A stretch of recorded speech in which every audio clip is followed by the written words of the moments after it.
नमस्कार दोस्तों, GS recipe के यूट्यूब चैनल पर आपका स्वागत है।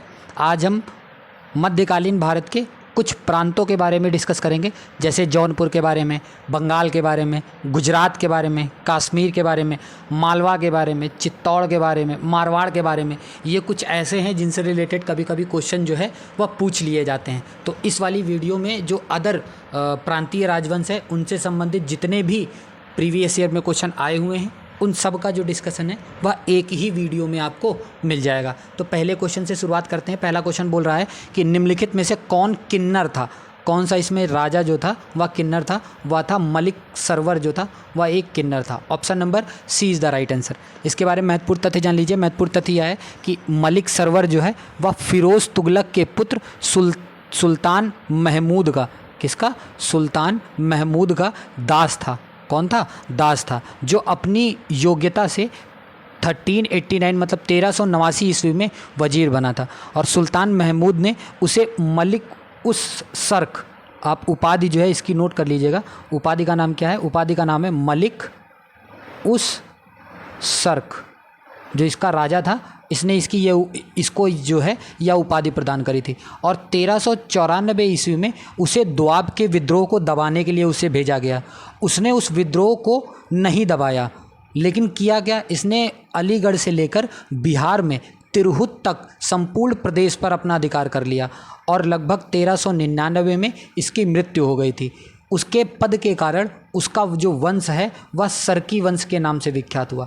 किस नाम से? सरकी वंश के नाम से विख्यात हुआ। और मलिक सरवर जो था एक किन्नर था जिसने स्वतंत्र जौनपुर राज्य की स्थापना करी थी।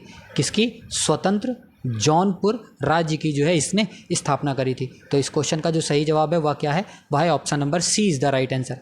अगले क्वेश्चन की ओर बढ़ते हैं। अगला क्वेश्चन क्या है? अगला क्वेश्चन बोल रहा है कि सरकी सुल्तानों के शासनकाल में निम्न स्थानों में से किसे पूर्व का सिराज कहा जाता है? किस स्थान को पूर्व का सिराज कहा जाता है? वह कहा जाता है जौनपुर को। Option number C is the right answer. इसके बारे में महत्वपूर्ण तथ्य जान लीजिए। एक राजा था जिसका नाम था इब्राहिम शाह। जिसका नाम क्या था? जिसका नाम था इब्राहिम शाह। इसने 1402 से लेके 1436 ईस्वी तक शासन किया और सरकी वंश का यह एक महानतम शासक हुआ। वह संस्कृत एवं विद्या का संरक्षक सुल्तान हुआ करता था। जौनपुर नगर को उसके अनेक इमारतों विशेषकर मस्जिदों से सुशोभित किया, जिसमें प्रसिद्ध एक और मस्जिद उसने बनाई थी जिसका नाम था अटाला मस्जिद। जिसका नाम क्या था? जिसका नाम था अटाला मस्जिद। यह एक अत्यधिक सुंदर मंदिर है। इसी प्रकार अनेक उच्च कोटि के सांस्कृतिक कार्यों के कारण इस सुल्तान के समय जौनपुर जो है वह भारत का सिराज मतलब सिराज ए हिंद। किसका? भारत के सिराज मतलब सिराज हिंद के नाम से विख्यात हुआ। इस शासक ने स्वयं सिराज हिंद की उपाधि जो है वह धारण की थी। किसकी? सिराज हिंद की उपाधि जो है वह धारण की थी। इस क्वेश्चन का सही जवाब क्या है? वह है option number C is the right answer. अगले क्वेश्चन की ओर बढ़ते हैं। अगला क्वेश्चन क्या है? अगला क्वेश्चन है कि प्राक मुगल काल में निम्नलिखित में से कौन सा स्थान भारत का सिराज समझा जाता था? तो किस स्थान को समझा जाता था?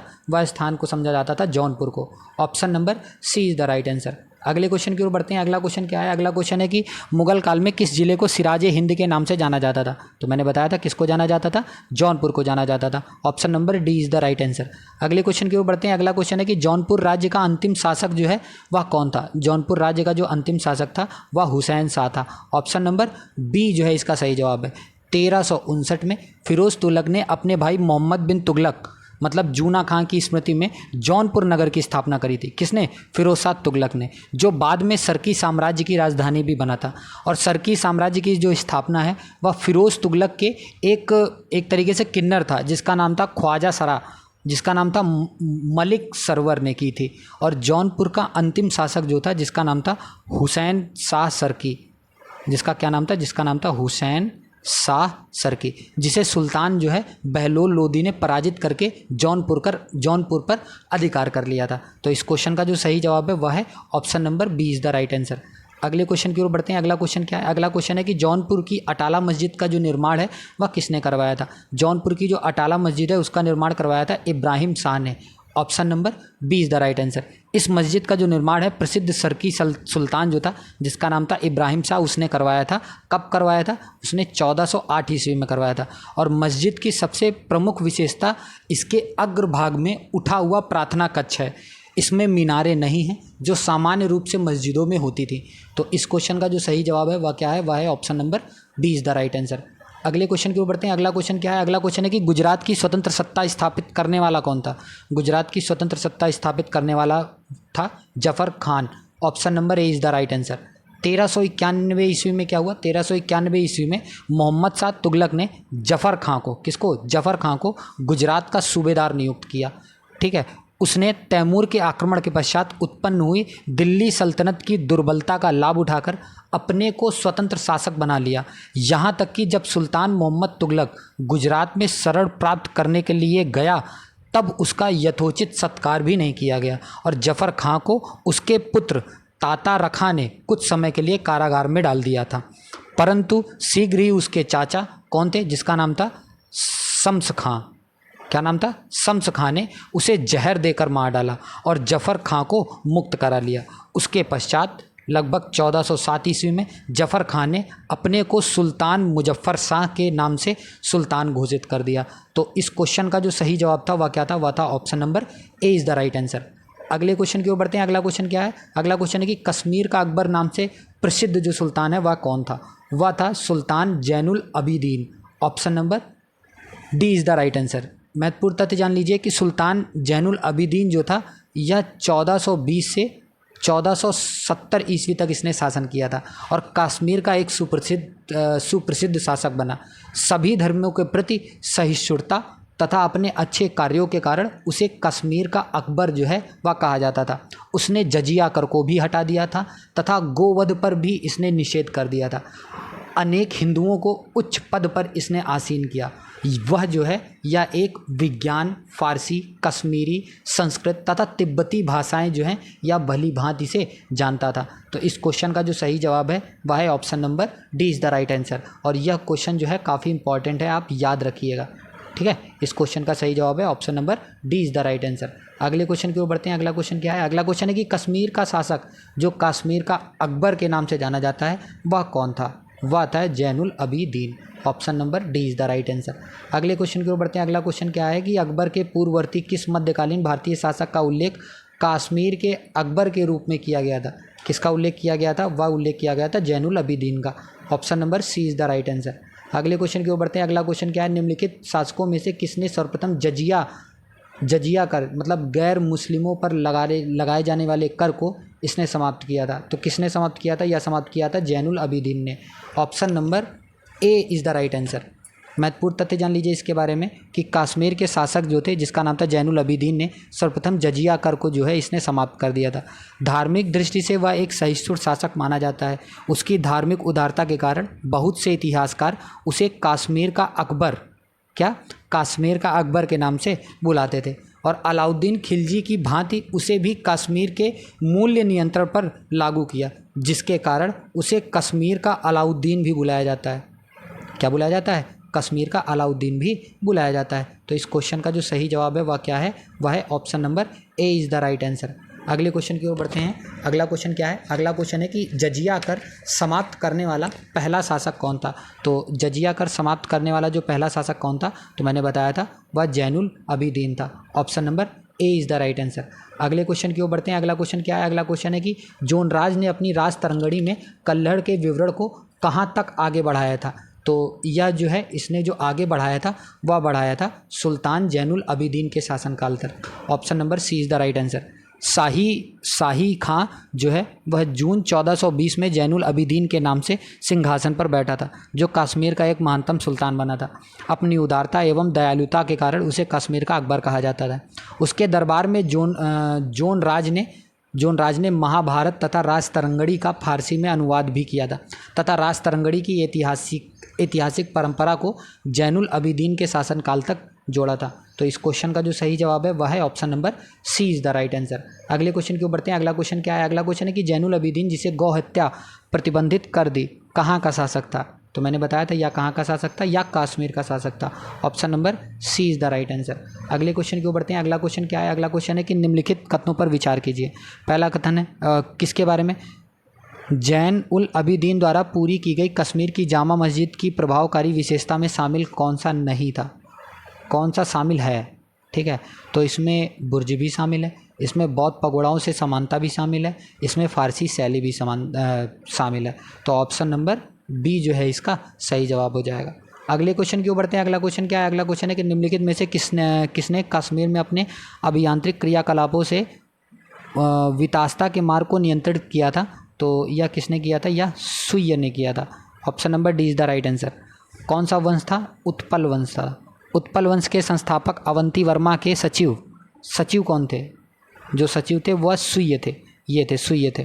ठीक है, सुय्य ने सिंचाई के लिए कई नहरें बनवाई और वितास्ता मतलब झेलम नदी का पुराना नाम है, झेलम के मार्ग को बदलकर बाढ़ से उस प्रदेश की रक्षा की। और सुय्य ने, ये जो सुय्य है, सुय्य ने इस सत्य प्रयास से भूमि की उपज काफ़ी बढ़ गई और खाद्य पदार्थों के दाम जो है काफ़ी गिर गए। तो इस क्वेश्चन का जो सही जवाब है वह है option number D is the right answer. अगले क्वेश्चन की ओर बढ़ते हैं। अगला क्वेश्चन क्या है? अगला क्वेश्चन है कि मालवा के स्वतंत्र मुस्लिम राज्य की स्थापना जो है वह किसने करी थी? वह करी थी दिलावर खान ने। Option number D is the right answer.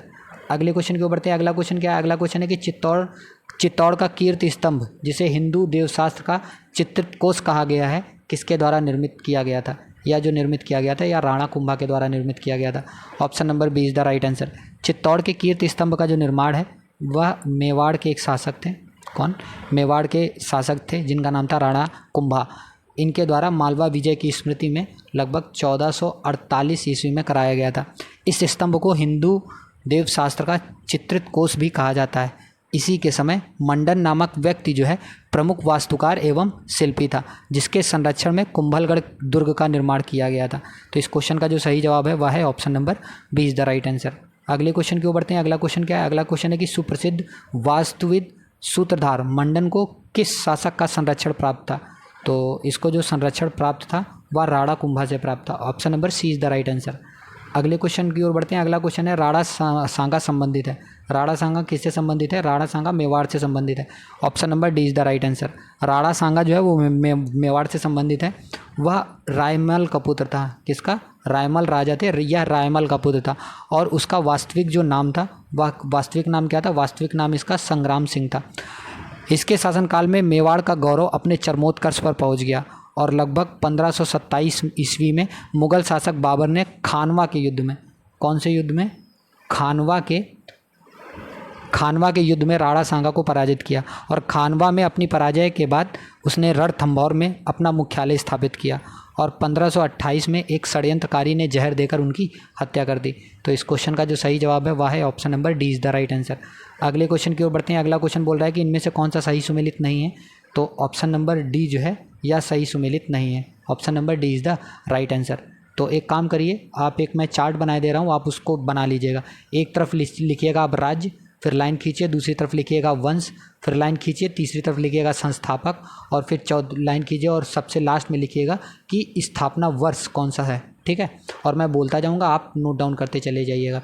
राज्य में पहले राज्य में लिखिएगा बीजापुर, और उसमें बीजापुर के सामने वंश में लिखिएगा आदिल शाही, और संस्थापक में लिखिएगा यूसुफ आदिल शाह, और स्थापना वर्ष में लिखिएगा 1489 ईस्वी, मतलब 1489। दूसरे राज्य में आप लिखिएगा अहमदनगर, अहमदनगर का जो वंश में लिखिएगा निजाम शाही, संस्थापक में लिखिएगा मलिक अहमद, और स्थापना वर्ष में लिखिएगा 1490 ईस्वी।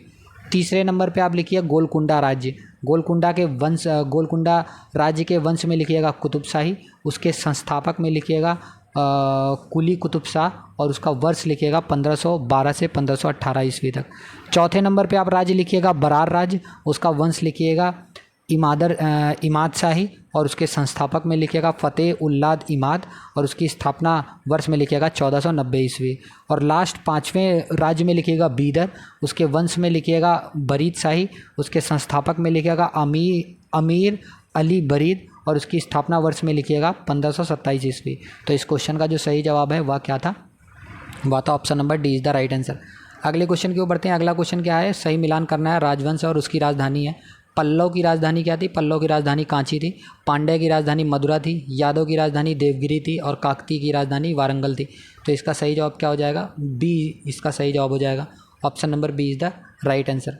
अगले क्वेश्चन की ओर बढ़ते हैं। अगला क्वेश्चन क्या है? अगला क्वेश्चन है कि बघेल राजवंश की प्राचीनतम राजधानी स्थित थी। बघेल राजवंश की प्राचीनतम राजधानी जो है वह कहाँ स्थित थी? वह स्थित थी बांधवगढ़ में। Option number B is the right answer. और आज के अंतिम प्रश्न की ओर बढ़ते हैं। अंतिम प्रश्न है कि उड़ीसा के गजपति वंश का संस्थापक कौन था? उड़ीसा के गजपति वंश का जो संस्थापक था वह कपिलेंद्र था। Option number B is the right answer. और अगर आपको इस पूरे वीडियो की पीडीएफ चाहिए तो डिस्क्रिप्शन में टेलीग्राम लिंक दे रखा है, वहाँ पर जाके आप इसकी पीडीएफ डाउनलोड कर सकते हैं। और वहाँ पे आप जाके पीडीएफ से हमसे जुड़ भी सकते हैं। और कोई भी नया अपडेट आएगा, कोई भी वीडियो आएगी, कोई भी सीरीज़ नई स्टार्ट होगी तो आपको उसके माध्यम से बता दिया जाएगा। और प्लीज़ वीडियो को शेयर करिए, चैनल को सब्सक्राइब करिए और लोगों से भी इसको सब्सक्राइब करवाइए। धन्यवाद।